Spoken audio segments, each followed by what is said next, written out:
Entropiq can murder TeamOne here again on their map pick. Daniel Chanyo, please never say that one again. It's coming out at least once every broadcast. Yeah.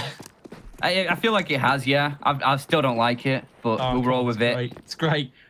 You gotta come with one for me now. Yeah. That's the one. Yeah.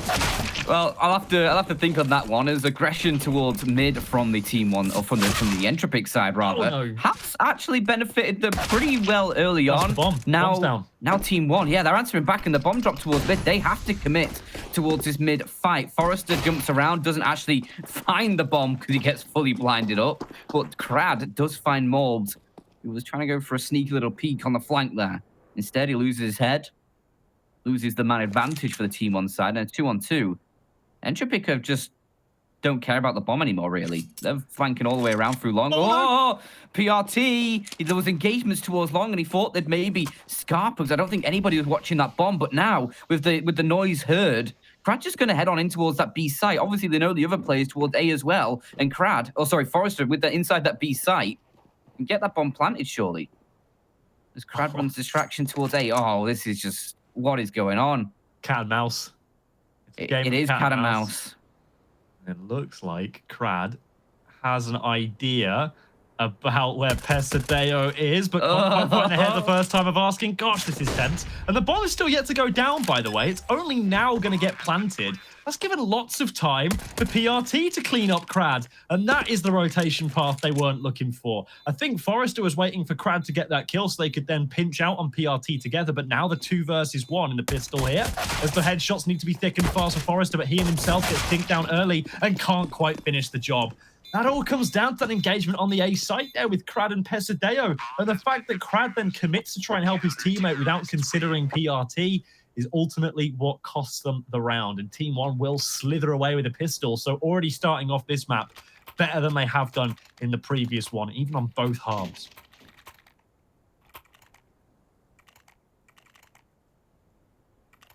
Oh, look at this buy, though, for Entropiq. Is that an AWP I see? No. Yes? Yes. Oh, Maluk. Hello. Bringing an AWP into the second round. That's an interesting pickup. I mean, Entropiq have themselves pretty decent weaponry. They did until Maluk gets a nice opening kill. Crad hitting the deck. That Khalil is actually going to shift into Nickelback's hands. He upgrades from the Deagle, so he's not a total write-off of that weapon. Still an upgrade for a teammate, but opening kill found by TeamOne. That's a great early start. And Entropiq maybe not expecting that, getting caught out. They'll now know that AWP's there, and they now can adjust themselves accordingly, as they're just going to creep up through long. Lackey going to drop that smoke. Is it just going to be the one smoke to cross? Looks like it. They're living dangerously, George. They've got good life insurance. Living life on the edge. This is a weird CT hold here, though, from TeamOne. They have given up the A site. I'm not too sure why, what information they had to potentially warrant this, but one thing I suppose is abundantly clear is that long is off limits for today, and it's going to be mostly through short and CT. In fact, look, there's 4 players on the minimap filtering their way up towards the CT area. So here comes the CT at the short train, sorry, as they're all going to start to run their way into the site. That incendiary does force Nickelback out, and more dings coming through onto Forrester, leaving Lackey, I think, pinned in at Goose. So a lot of weight on his shoulders as Elian now goes down. Can't even muster second, just the one. Still a costly round for TeamOne, but it's not going to be all that bad in the end. 3 players just a fuse will survive. Yeah, 3 players will survive. And Entropiq lose their force buy, but they do get the bomb plant, I suppose, as a consolation. Yeah, extra $800 per player. They're going to go for it again. Why not? You know, okay, this is a good thing to do because TeamOne's finances here are still going to be on the precipice of being viable to continue buying. So if you've got the opportunity and you still feel like their economy's fragile enough to keep bashing away at, then why don't you, you know? It's a risky call. I mean, it's 2 AKs, 2 Galils, a scout again for Elian. They're going to go for it. And again, towards long, they're trying to find openings. XNS, I don't think he spotted that play go towards the pit. Maybe his teammates called it out to him as they now try and duel. Malbs does get the kill. Takes a lot of damage, but you'll be happy with that one. Getting that opening gambit, getting the sort of advantage in your court, and now you can just back off and play it like sort of how you did the last round, where you afford a little bit of space for Entropiq and allow them to try and make the mistakes, essentially. And throw themselves at you. One actually already looking like they've got more of an idea what they want to do on this CT side than they did on Mirage, which is somewhat ironic, I suppose you'd say. They at least have clear intention, and now Scout versus AWP. Weirdly, the little brother is going to win. So David versus Goliath seems to ring true once more as Forrester actually picks off Malbs as well over towards the short side of the map, which will now call in rotations from PRT and from Pesadeo, but XNS deals with it perfectly. Holds the line against an onslaught of team. Oh, Nickelback. They're not going to anticipate it. Surely they're not. He's got 2 in his sights, but he chokes the second. Now it's all on to Elian. Both players are exceptionally low on HP. Pesadeo is just 1 bullet away from death. But the difficulty here, I believe, for Elian is he doesn't have the bomb. It's right inside of Pesadeo's territory. In fact, it's above him. So if any move is made, it gives Pesadeo the opportunity to move out and try and catch him out. With 18 seconds remaining, Elian has to go forward. He doesn't have time to try and run around for this bomb. Now he has to go for the pin. Pesadeo! Somehow he finds a way to bring that round out of the hat. What a true magician. Forget a rabbit. That guy's pulled the whole zoo out. Entropiq will now finally succumb to a bit of a partial buy here. It's still going to be a little bit of cash invested into it, though. But Pesadeo, a huge gambit there. 4 HP left for him. Elian, I was about to say he just needs to hit 1 bullet. He hits the bullet, but it's through the wall. Doesn't do the full damage. I thought Elian had that one in the hands there, but slips through the fingers like fine sand. Needed a bit of wetness to it. Wasn't able to clump it up. Yeah. And PRT might just be on for a whole smorgasbord of frags here with this MP9. Gets nothing at all. Okay. That is a great opening with the Tech 9 for Nickelback. He's going to try and push deeper into the site. Pesadeo trying to go aggressive in, maybe biting off a bit more than he can chew to try and remedy the situation, and he pays the price. 4 on 3. Entropiq now have complete control of this B site, and are they just going to save? I suppose so. They don't really have the money. Look at the residual cash on these remaining 3 players. $350, $0, $300 between them. I don't even have enough to pay my bills. It's not looking too good, is it? This is a strange situation for TeamOne to find themselves in. But I suppose for these first 3 rounds, they have been pretty contentious. I mean, cast your mind back, already a 1 versus 1 in the previous round, and 3 players surviving, but the bomb plant's still in for Entropiq in the second. So you've got to think that that is a big win for Entropiq to find. But I think moreover than that, TeamOne are a little bit hard done by their own gall and grit into these first 3 rounds. They have gone very aggressively and fought Entropiq where they want to be trying to fight them. And it has cost them dearly here now, as there isn't really enough money to go around for PRT and Pesadeo. They both find themselves down onto an MP9, and I'm still not sure what PRT is going to pick on up here. The Deagle, I think, is all that he's going to be able to muster with a light splattering of utility and armor. So I've got to say, for TeamOne, they're looking a little bit hamstrung, but not if Elian is missing shots and Maluk is landing those. That's a great opening for TeamOne. That's a big scalp to take as well. Keeping Elian down for the count and making sure he can't get started in this map is surely going to be priority number 1. I mentioned in the pre-game before Mirage, Maluk is going to need to step up and try and go toe-to-toe against Elian. That's a great start, and he's even found another onto Nickelback. And Lackey's, with that salvage AWP, finally puts him to bed. But a 2-for-1 there for Maluk is pretty strong. Maybe didn't need to go for that second shot towards mid. Pesadeo going to keep things in a position for his team. That was until he went aggressive.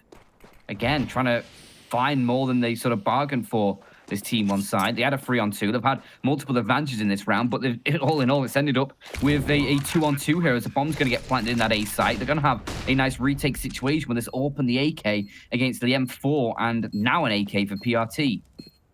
Switching out that AWP. Forrester goes 1-for-1.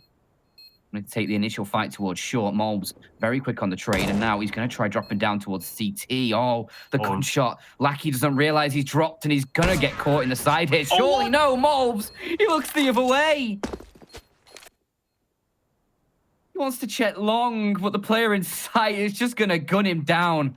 Lackey remedies Ferelion's misfortune early in the round and takes that up and makes good of it as Entropiq is second on the board. They've now broken this TeamOne economy. Didn't take very long, did it? 2 rounds is all it took, and they're right back in with an opportunity to seize control of this T side. Entropiq, you've got to say, been hard fought by all means, but they've seriously got something to work with now. All waiting for this flashbang, I suppose it's about to come over, but they're going to swing at the same time. The flashbang does little to deter Forrester, who's just going to hold Mouse 1 all day long. 4 kills, and then Elian will deprive him of the ace. But even still, it's a quick and swift and painless round, I suppose, for TeamOne. They don't have to worry too much about the past when they can look forward to the future. And Maluk on the AWP once more.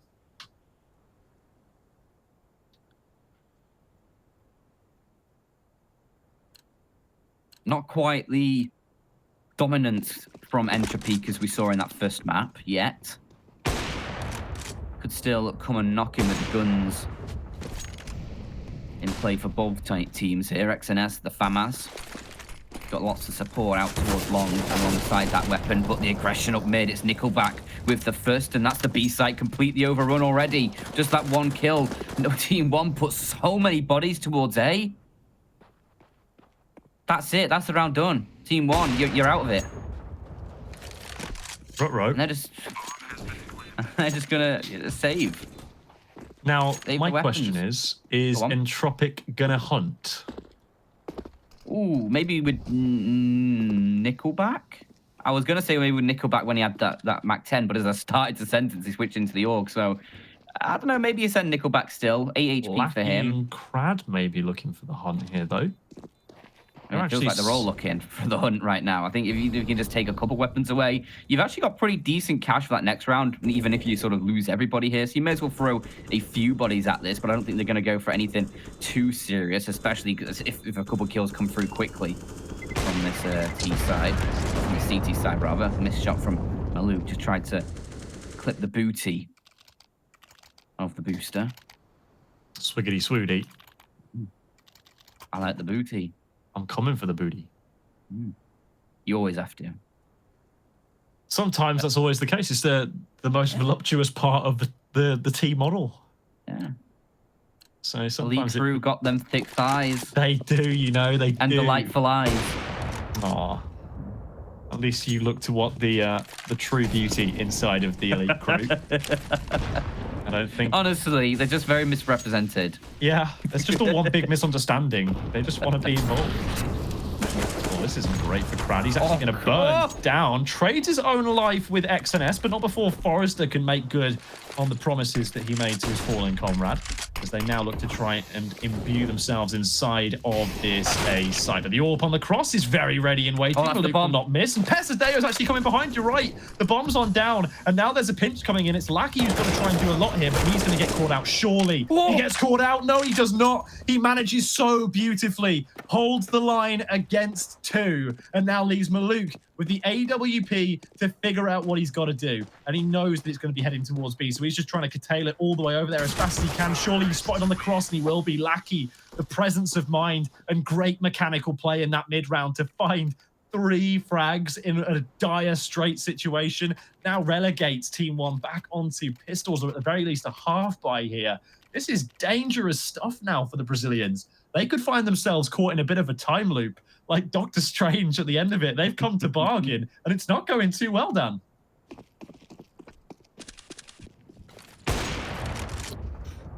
Attempt from Elian. Another attempt from Elian. Neither of them connecting. Is he going to have a third bite at the cherry? Looks like nobody's going to give him one. I think they realize they probably would pay the price, the ultimate price of their life. It's already a kill found. Forrester is having a great game. 10 and 5 for him. He did pretty smartly on Mirage as well. Jesus, that was a hard sentence for no reason. You're really struggling there, aren't you? Yeah, I think I just had a stroke mid-sentence there. I don't know what that was, but yeah, Forrester had a pretty smart time of it on Mirage. Got himself, I think, like 24, 25 kills over on that side of things, and looking pretty strong here on Dust2 as this sort of half buy just being swept under the rug by the Entropiq side. Hopefully it won't come back to haunt them. I don't know why it would, but that's usually what happens to things sweep under the rug. They do always have a habit of coming back, don't they? Yeah. Sometimes you just push something under the bed. And it grows into a horrible monster. Yeah. The boogie monster's coming for you. Yep. He's bringing the music, though, because he is the boogie monster. The boogie, yeah. Yeah. Late night fever. Yeah. Saturday Night Fever monster. That's the one. But I think one thing that's really positive here for Entropiq is that they're not having to rely on Elian all that much in this map. They've managed to find themselves 6 in a row now, with Elian only finding 6 frags. So it's not just the Elian show, and neither is it the Crad show, basing off that previous map. Everybody is having time to shine, apart from Nickelback, admittedly, at this moment in time. Maluk is consistently getting the better of Elian now, but it's still not really generating round wins for them as they'd have hoped it does. And XNS taken down to 33 HP, a tagging, slowing him down. He's one of those moments where he's going, just let me live, please. You're leaning forward in your chair as you're holding W. You really want to get away. You're fully immersed. But unfortunately, for the Entropiq side, they're not able to confound the advantage that they've already lost. So here for Entropiq, it's going to be a big task to make sure they don't give anything else up to Maluk. But unfortunately, Nickelback is playing for the other side here. He's not really too happy about that. And it looks like Pesadeo might have a fun opportunity here to garner some frags over towards B. And that's a very clean round win for PRT and Pesadeo to clean things off. So 5 players stay alive for the CT side, and they'll be very happy about it, because that now bolsters their economy somewhat. They've still got a long way to go before they can start troubling that Entropiq economy. We'll just say something for my boy Nickelback. You excluded him from the players performing well. But obviously the IGL for this team, and with Hooch sort of in that coaching role behind, this Entropiq side have a really good sort of basis to sort of build on and sort of nurture this young talent. But maybe not in this round. Maybe not in this round, because the aggressive push out towards long is rewarded with a 2-man advantage for TeamOne, and just so much damage being inflicted to Entropiq, and they've hardly seen anybody. I don't think they've seen anyone at all, because the first 2 kills I think were through the smoke. That nade just dunks down on them from the heavens. It's like a precision airstrike. TeamOne saved up their kill streaks, and now they decide to use them. But is it going to be enough to win the round? Because still, you've got Forrester and Elian in position alongside Nickelback to try and wiggle something out of this round. Nickelback is in a good position as well. At least to cut off rotations and maybe catch someone exiting out of that B site. But Forrester, a couple shots ring through, not going to connect though, and then return. Team1 will drop that incendiary just to try and buy them a little bit of time. That flashbang as well. Oh, Forrester is just dead. I love that. Great little bit of teamwork there. Nickelback starts to get something going towards mid, but still a 2-on-4, and with such limited HP for these last 2 players, it's going to be done relatively soon, I think. 35 seconds on the clock for them to try and do something, and Mobs is in position towards top mid to catch Elian on the rotation. No way he even thinks about this. Yeah. Yeah. Right on cue. Nickelback's wondering what happens. What do I have to do now? Can I kill myself in any way? I do have a Molotov. Wants that loss bonus, I suppose. But I suppose with the amount of money that he has got in residual cash as well, it's actually worthwhile for him to save here. Like, he can keep up the AK, and it's not too bad about him not getting the full loss bonus into this round. I mean, it's only $1,900 at this current time for Entropiq, so I don't think it's going to be too terrible. Just needs to make sure it doesn't die after time. That would be worst case scenario, and I think he's weathered the storm of that now. Yeah, nobody's going to be in close enough proximity to take him down. So the in-game leader makes a wise decision and gives his team the opportunity to now come in for buy number 3 in a row for Entropiq whilst losing. So this is going to be an interesting state of affairs as Maluk gives the tip of the hat to go to Pesadeo and say, right, double orb time, I think, fellas. Let's just go for it. We'll share the duties with you. Yeah, tips Fedora, milady. It's time to get the double orbs out. And hopefully this can provide an opportunity, but not for Pesadeo. This time, Elian, now he's not up against Maluk in middle, has been able to find the opening frag. Oh, lots of damage done towards Forrester, though, and finished off by the nade. PRT, this is a great hold towards B. Can't quite get the third as Nickelback ensures that the bomb will stay in T control over in that site. Lackey starting to get a little bit of damage towards mid. Didn't need to take that second fight against Maluk, but he does. He pays the price. There's now 2-on-2. TeamOne are going to try this one, but Elian quick on the trigger with that AWP, leaves it up to Maluk, who doesn't expect Nickelback to be right under his nose. As Entropiq, 7 on the board, they deny TeamOne the tie game for now, and will be searching for this this lead at halftime. Obviously, you've got this sort of full investment from TeamOne. It's not going to be perfect, although it's looking pretty decent. Pesadeo is going to be a little bit light in utility, as is PRT, but the AWP 4 rifles, it's enough to work with, and it's enough to try and find you a 6, but you need to try and get something going early. You don't really have the utility for a couple of these players to try and hold out for a long time, especially considering it's PRT alone towards B. And all he has right now is a flashbang. Yeah, not really too happy on utility, is he? He's not going to have too much to slow them down right here, but he does have some assistance, I believe.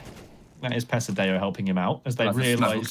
Yeah, well, not really too much in the utility department, I'll grant you that much, but hopefully their firepower is enough to make up for it. Offsetting the losses, I suppose. Doesn't look like they're going to be all that interested in haranguing B too much early on. Crad is tempting fate a little bit with these 2 players on a boost, but they are going to disperse and meander back into the site. Maluk just going to try and keep control over the short position, leaving long to the duty of Mulbs for now. But what are Entropiq going to do here? Well, for the time being, it looks like they are actually going to re-angle and re-aggress towards this B hit. The smoke now finally dropped. The flashbang, the lone flashbang, going to be drifted towards middle. And Forrester will expertly dodge that one, anticipating a player on the edge of the smoke. But unfortunately for him, it's XNS. And XNS has got the better of him this time. More smokes towards the door that Pesadeo hopes to get in front of, but unfortunately can't risk just barreling through this as players are now all over the place. Getting caught on his teammate. It's messy. It's not clean. Crad is going to be traded, but it's a flurry of frags for Entropiq, and it's all left up to Maluk. 1 versus 3, and he is backing away, but not quickly enough. Nickelback has got him. That is the 8th round for Entropiq, and that's going to mean that they've secured victory in the half, locked TeamOne out of it, and maybe have even locked them out here for a further round as the money does not quite come through for TeamOne, sorry. Yeah, they invested everything into that last round, and I mean, PRT getting caught, that's just the B site gone. It's unfortunate when you don't find anything, but that's the way it is. And now Entropiq have a real good chance. Elian's not really been hitting any of these mid-door shots so far this game, which is noteworthy, I guess. You know, obviously not having a stellar, like, superstar game. Still 9 and 6, pretty solid in terms of just fragging output. But with that up, he's had a few chances through mid, has squandered a couple, but not necessarily detriment to his team in those regards. Already a 1-for-1. And if TeamOne can keep going like that, I think they'll be pretty happy with a round if you can sort of go 1-for-1 in the early stages and just do a little bit of damage, give yourself an opportunity late in the round. That is definitely not a 1-for-1 there. Maluk just peeks in towards the B tunnel and gets his head cleaned off. Crad has now taken down 2 players towards that B site. I think they're still expecting Pesadeo maybe in that direction, but Mulbs, no! How's he done that? How did Entropiq allow that to happen? That's exceptional on the Deagle. 3 kills for him, but XNS alone against 2 still. It's not enough for really anything more than a little bit of damage unless XNS can show up as well, and Lackey will ensure that he does not. Invite declined to the 1B club. It was nearly enough, but not quite. Nearly, but not quite. Story of TeamOne so far in this best of 3, I think. Maybe not so much in the second half of Mirage. That was just not even close to being nearly. It's just AFK, I guess. But Entropiq here looking to try and secure themselves a very, very comfortable T side. And finally, as you called last round, that Elian is not hitting shots through these mid doors. He says, all right, Dan, fair enough, mate, but I'm going to bang one out now for you. Me and Elian on those first name basis. Yeah, he says, I've had enough of you, calling me out. And he shows you what he's made of right here, right now. And it looks like Entropiq are going to be barreling very quickly towards a 10. What a strong first half this has been from them. The T side has paid dividends. They're looking to try and close the deal in round number 15. Just XNS remains. He has managed to grab 2 out of this one, and there are 2 low HP players for him to play with a little bit. Lackey and Forrester are not the healthiest of the bunch. Of course, there's still Crad to contend with. As long as he doesn't make this 3 1-on-1s, doesn't make it too easy for XNS here. Entropiq should be in with a win, and finally in from behind is the aforementioned Crad to secure 10-5. That'll conclude the half, but we'll go to a quick break as we'll find out if TeamOne have anything left to offer.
Seems like I can't get away from the hot sun.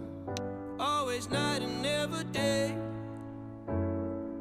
Even when I wash the floor, the dust still comes. Keep on hoping for the break. No matter how lost, need no light, no spark. I'm in line mode. With my eyes closed, I can see in the dark. I'm a quiet storm. Far from calm, I know you feel me, brother.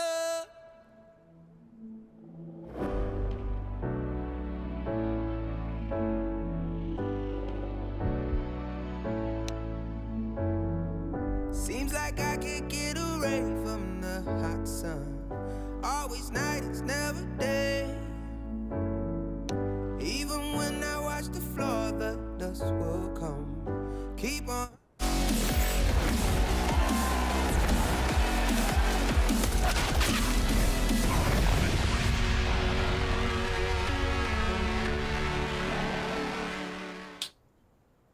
Welcome back. Second half about to get underway between these 2 teams, and TeamOne are certainly on the back foot. And those odds, George, they're not too promising, are they? Yikes. Critical yikes, my guy. That is not promising whatsoever. I gotta say that they are reflective of a very telling story, though, which is that Entropiq, or Entropiq, which way you prefer to go, have really dominated over TeamOne here. They've brought their A game on these frag-heavy maps. I've got to say, everybody has turned up in spades. Everyone's had their moments, right? Down over the course of this best of 3 so far. Everyone from Entropiq has had a round to speak of, or a game to speak of, or a good performance across the board, and they're going to look to try and carry that one on here with Crad picking up the inaugural frag of the round, only to lose his head later on for Nickelback to trade it away for 2. This is a great start, and if Entropiq pick up the pistol, then you've got to think that it's almost as good as over, but it's still a 2-on-3. XNS and Pesadeo doing what they can to try and bring this one back in their odds. Fortunately, they're struggling somewhat as Lackey elevates up, going to tap the heads, but they've just gone the wrong side from where they planted the bomb, and you feel they might have just scuppered themselves somewhat. As they lose the round, it'll be easy defuses for Elian, and 3 players alive for Entropiq. I'm not really sure what options you have there if you're TeamOne when you plant like that. But the positioning of the CTs, maybe you just have to take the fight from like ramp and sight on those players. And just try and push them aggressively, maybe try and get it into a 2-on-2 and then fall back a little bit, just try and play a little bit more defensively. But that is a really awkward position when both your players are in the site and you have sort of no control other than that. Like, you have to either just run into an opening where you know you're sort of safe, or just take the fight against any player you can find, really, and just create space. And unfortunately for TeamOne, it doesn't work out for them as now 11-5. This could be the drums of doom rolling in for TeamOne. Oh dear. Crad, that's a lovely flashbang assist from Nickelback as well. Just easy as you like. Maluk's actually going to take down his teammate as a little bit of a helping hand. Molbs hits the deck with a little bit of damage dealt by Crad, just assisting with that.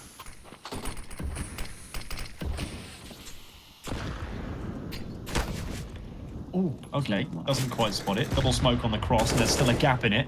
So not the best of approaches here from TeamOne. It seems to be a bit of an error, but they've managed to make it work. They've transitioned now 2 players into the site for the bomb plant to start being progressed upon. Unfortunately, that's not really going to last, though, is it? Because they've lost 2 players right away. Pesadeo, whilst he's able to get one nice one, is inconsequential in the end. His powers have doubled since the last time we faced Count. As a result of it, twice the pride, double the fall. Entropiq are 12-5 up now, looking to go 1 better than they did on Mirage. Of course, that one was 16-6, so if you can go 16-5, you know, that's going to be a good feeling for Entropiq. I mean, despite this group stage not going the way they'd have originally have liked it to, I still think there's plenty to be happy about. And of course, we've got so many tournaments to play in Counter-Strike these days, so many opportunities to do well for yourselves. Entropiq can use this as a great springboard. They've already had some good results here in the EPL Group D, and I think it's a really good time for this team to be blossoming. I think both of these teams can use this as a good sort of leverage. Obviously, TeamOne been over. Oh, wow, that was a lovely shot from Elian. But TeamOne have been obviously majority playing over in the sort of Americans, and you don't sort of experience European Counter-Strike until you come and play it. And obviously, they've been dealt a group which obviously has sort of Liquid Furia in it as well. But obviously, you got Nip, Gambit, and Entropiq in there. So some teams that you're sort of not used to, but some close games for sure for both these teams as well. Some nice results, some good performances, individual and team based. That'll certainly put these sort of players on the map. Yeah, absolutely. And I think a good thing as well, obviously these teams are not considered to be like top tier Counter-Strike teams at the moment. At present, they are, you know, top 20, in TeamOne's case, top 40. And I think Entropiq is I think Entropiq's like a solid top 20 team as well. Yeah, that's what I'm saying. Entropiq's top 20. I think they're 18th currently seeded. Definitely on the ESL Pro. Oh, I think you said it your opposite way around. Yeah. So top 40 for TeamOne. And yeah, I think for many of these players, like Elian, for example, it's about putting yourself in the shop window. Obviously, you want to do as well as you can with the team that you've got, but it's obviously a little bit of an ulterior motive, a little bit of looking after yourself before everybody else. And sometimes you've got to be like that in Counter-Strike and in the esports space.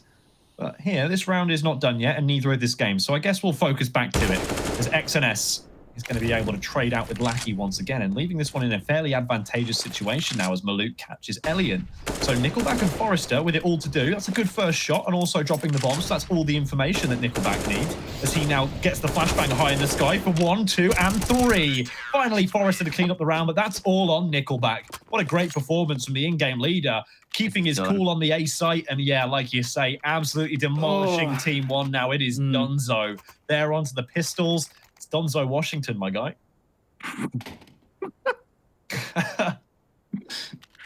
Oh. You know, you just reminded me of something because we're just going to be against the pistols here for the Entropiq side. But is Washington on Mount Rushmore? What? Oh, it's in George Washington. I was like, what is the city on? No. I believe so, yeah. Yeah. Because I don't know why. I just remembered in NFL, like, they have these games where they play mascots against, like, sort of, young, like I think they call it, like, peewee NFL teams, with, like, obviously just, like, kids, basically, against, like, the mascots. And there was one where there's, like, an entire, like, 4 mascots dressed up as, like, the Mount Rushmore statue. Okay. I don't know why my mind's gone there, but I'm just imagining now a bunch of Mount Rushmores running around Dust2. I was more going towards Denzel, but yeah, it's okay. We can roll with Mount Rushmore. It's a bit of a far cry, but I suppose it's tenuously linked through the Washington name. That's what I was rolling with. Just one of those like weird thoughts you have, you know, like an odd link. Yeah. A tangent in this round where TeamOne are struggling to do much with these deagles. I was about to say, just PRT and Molbs left, but PRT very timingly just gets his head removed. You know, 3 haircuts all round. I don't want to get a haircut though from any of these Entropiq players. Not doubting their barber skills, but I have a feeling they'd be using the wrong equipment. You know? No, please don't try and cut my hair with an AK-47. I mean, you don't have much hair to cut, to be honest, Dan. No, true. I don't think an AK-47 would be the most efficient way of making that work for you. But here we go then. If you got it close enough, like you could singe the hair. Just skim the surface with like the muzzle flash. Yeah, I mean I'm not gonna put my head on the line. No, maybe someone else will. I mean, like that sounds like a very like jackass thing to do. Yeah. Well, George, one potentially final round to come through. Yes. It's TeamOne who have invested everything they can into this last potential round. As 4 AKs, the AWP for Maluk, who's had to concede a lot of utility to get that one through. But nobody really on TeamOne has sort of been a standout performer here on Dust2. They've all sort of just been middling together.